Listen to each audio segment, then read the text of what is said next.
ఆకాశం తాకేలా వడగాలై ఈ నేల అందించే ఆహ్వానం ప్రేమంటే, ఆరాటం తీరేలా బదులిచ్చే గగనంలా వినిపించే తడిగానం ప్రేమంటే, అణు అణువును మీటే మమతల మౌనం పద పదమంటే నిలవదు ప్రాణం, ఆ పరుగే ప్రణయానికి శ్రీకారం.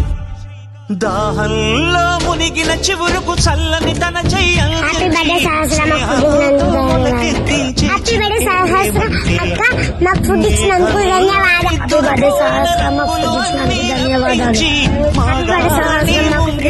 ధన్యవాదాలు.